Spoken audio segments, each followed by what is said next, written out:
Kekuatan militer Amerika Serikat mendekat ke wilayah pendudukan Israel. Tapi Presiden Amerika Serikat Donald Trump belum memutuskan untuk terlibat langsung.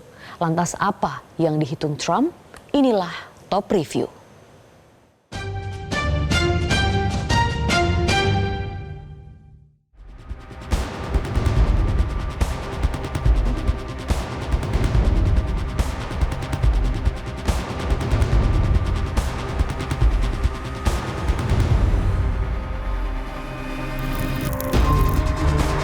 Kekuatan militer sekutu Israel Amerika Serikat mulai mendekati wilayah pendudukan Israel.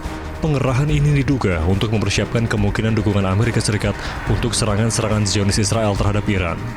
Salah satunya terkonfirmasi dari pengerahan 4 pesawat angkut udara Amerika Serikat yang ditempatkan di sebuah bandara di kota Pafos, Siprus. Karena kedekatan geografis antara Siprus dengan wilayah pendudukan Israel, lokasi ini sering digunakan sebagai titik logistik atau transit militer Amerika Serikat. Menteri Pertahanan Siprus Vasilis Palmas mengatakan pesawat-pesawat ini tiba di pangkalan udara Andreas Papandreou beberapa hari lalu. Tak hanya pesawat angkut, pada Selasa lalu, Amerika Serikat juga memindahkan belasan jet tempur F-16 dari pangkalan di Italia ke pangkalan udara Pangeran Sultan di Arab Saudi. Tak hanya pesawat, kapal induk USS Gerald R. Ford juga mulai berlayar dari pantai timur Amerika Serikat menuju Eropa. Kapal induk ini diduga dipersiapkan untuk merespon seiring meningkatnya ketegangan akibat serangan Israel ke Iran. USS Ford sebelumnya pernah dikerahkan ke Mediterania Timur sebagai unjuk kekuatan dan untuk memberikan berbagai opsi kepada Zionis Israel menyusul perlawanan pejuang Palestina pada Oktober 2023. Sementara itu, Presiden Amerika Serikat Donald Trump akan bertemu dengan tim keamanan nasionalnya untuk mempertimbangkan pilihan tentang bagaimana Amerika Serikat harus menanggapi perang Iran dan Israel. Trump mendapatkan pertanyaan dari wartawan mengenai keterlibatan Amerika Serikat di perang Iran dan Israel saat dirinya bertemu dengan anggota tim sepak bola Juventus di ruang oval White House pada Selasa kemarin. Pada hari yang sama, Trump juga dianggarkan bertemu dengan Dewan Keamanan Nasionalnya. Dalam wawancara tersebut, Trump mengatakan jika dirinya suka membuat keputusan akhir sedetik sebelum waktunya. Postingan Trump di media sosialnya sendiri mengatakan kesabarannya terhadap Iran menipis. Hal ini dibaca sebagai indikasi meningkatnya kemungkinan keterlibatan Amerika Serikat untuk situs nuklir utama Iran yang dibangun jauh di bawah tanah di pegunungan. It's just something that people talk about having. We're the only ones that have the capability to do it, but that doesn't mean I'm going to do it at all.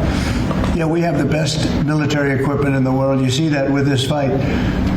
We have planes that are undetectable, flying around like, nobody's able to see them stealth. You guys want to be stealthy tonight.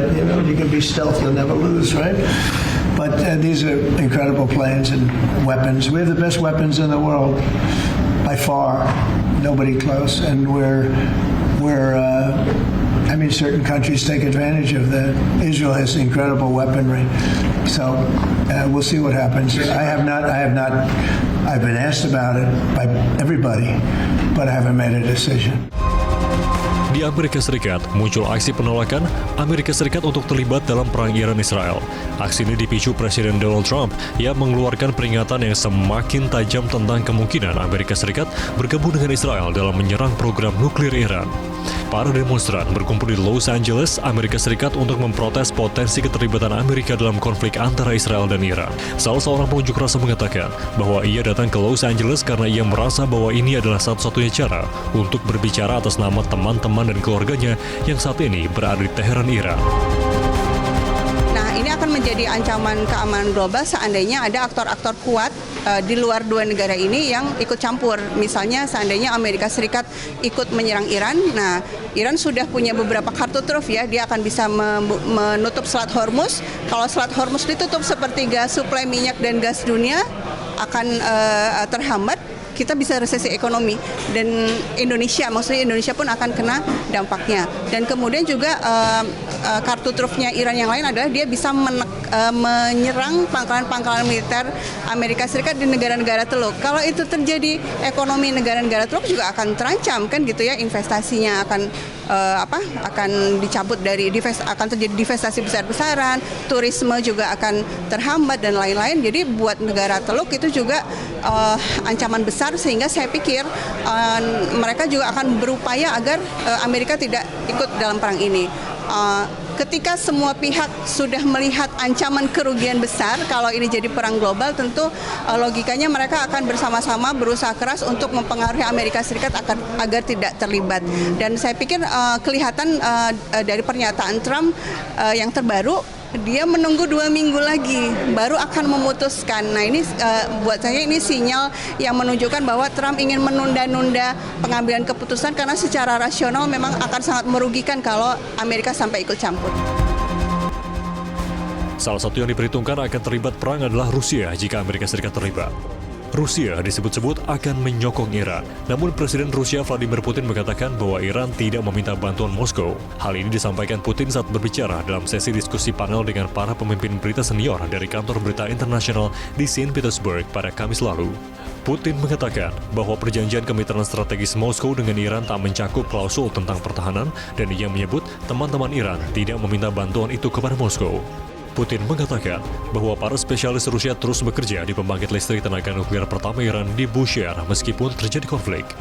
Rusia diketahui telah melakukan tindakan penyeimbangan di Timur Tengah selama beberapa dekade, mencoba menavigasi hubungannya dengan Israel dan mengembangkan hubungan ekonomi dan militer yang kuat dengan Iran. Perang Iran-Israel yang berpotensi melibatkan banyak kekuatan dunia telah membuat warga sipil di Teheran, Iran mengungsi. Kedutaan besar Pakistan di Teheran memulai evakuasi warganya dari Iran sejak Rabu lalu, menyusul meningkatnya eskalasi serangan Israel dan balasan Iran. Ratusan warga negara Pakistan tiba di perbatasan Taftani. Mereka mengantre untuk mendapatkan pengesahan dokumen. Sementara itu, pemerintah China tengah melakukan segala upaya untuk melindungi warga negara China di Iran dan wilayah pendudukan Israel. China menyatakan bekerja cepat untuk mengatur evakuasi warganya. Wakil Sekjen Federasi Warga Negara China di Iran, Wang Boyang, mengatakan ada 300 warga negara China di Iran dan skenario evakuasi akan dilakukan melalui pelabuhan Astara menuju Azerbaijan. Warga Iran juga meninggalkan ibu kota Teheran untuk mencari perlindungan di kota-kota lainnya di Iran seperti Yazd dan menyediakan asrama dan tempat perlindungan gratis. Di masa yang tidak menentu, Yazd berkembang lebih dari sekedar tempat berlindung. Amerika Serikat memang sekutu abadi Israel, dan dalam situasi Israel yang keteteran menghadapi Iran saat ini, lazimnya Amerika Serikat akan melibatkan diri dalam perang. Tapi Presiden Amerika Serikat Donald Trump tidak dalam posisi nyaman di dalam negeri. Resistensi publik Amerika Serikat akan membesar jika Trump membuat keputusan terlibat perang yang saat ini cenderung ditolak publik.